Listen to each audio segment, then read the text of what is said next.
আল্লাহর হাবিব সাল্লাল্লাহু আলাইহি ওয়াসাল্লাম কেমন বিচারক ছিলেন? শুধুমাত্র মসজিদে নববীর জায় নামাজের ইমাম তিনি ছিলেন না, রণাঙ্গনে মুজাহিদ ছিলেন এবং আদালতের বড় মাপের বিচারক ছিলেন। কথা বলতে হবে ঠিক কিনা? নবীর দরবারে এমন একটা বিচারের মামলা দায়ের করা হলো, মাখজুমি গোত্রের খানদানি একজন মহিলার নামে চুরির মামলা দায়ের করা হলো। কুরাইশ গোত্রের নেতৃস্থানীয় ব্যক্তিবর্গ যারা ছিল তারা আফসোস করতে থাকলো, এমন মাখজুমি গোত্রের নামে দামি এই ব্যক্তির বিচার করা হবে। আল্লাহ বলেছেন, ওয়াস-সারিকু ওয়াস-সারিকাতু ফাকতাউ আইদিয়াহুমা জাযাআম বিমা কাসাবা নাকালাম মিনাল্লাহ। আল্লাহু আকবার। চোর হোক চুন্নি হোক, আল্লাহ রাব্বুল আলামিনের পক্ষ থেকে নির্দেশ হলো, সমাজ ব্যবস্থা রাষ্ট্র ব্যবস্থা যদি ইসলামী রাষ্ট্র হয়, কোন রাষ্ট্র? সবাই বলেন আরো জোরে।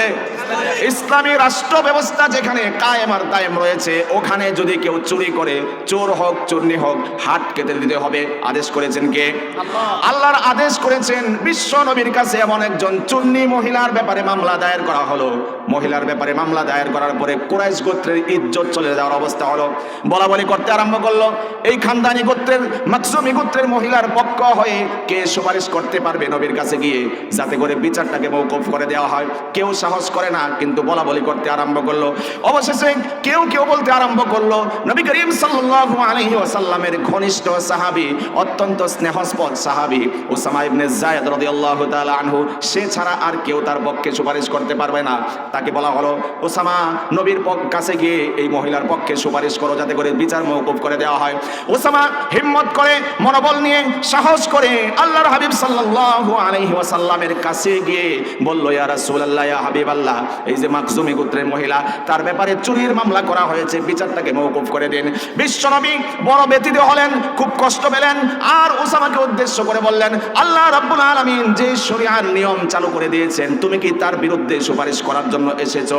আল্লাহর হাবিব সাল্লাল্লাহু আলাইহি ওয়াসাল্লাম বলে দিলেন, আহারে, তোমাদের পূর্বসূরি যারা ছিল তাদের বিচার ব্যবস্থা তো এমন ছিল, ধনী ব্যক্তির বিরুদ্ধে যদি রায় চলে যায় সেই রায়কে তারা প্রত্যাহার করত, গরিব ব্যক্তির বিরুদ্ধে যদি রায় চলে যায় সেই রায়কে তারা কার্যকর করত।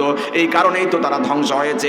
আল্লাহর নবী বজ্রকণ্ঠে বললেন, আজকে যদি মাখজুমি গোত্রের এই খানদানি মহিলা ছাড়া এই জায়গাতে যদি আমার মেয়ে, আমার কন্যা ফাতেমাও যদি চুরি করে ধরা যেত, আল্লাহর কসম করে বলি, ফাতেমা আমার মেয়ে হওয়ার পরেও তার হাতটা আমি কেটে দিতাম। সুবহানাল্লাহ। কুনু কাওয়ামিনা বিল কিসতি শুহাদা আলিল্লাহি ওয়ালাউ আলা আনফুসিকুম।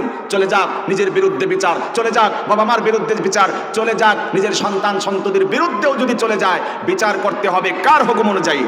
কাকে খুশি করার জন্য?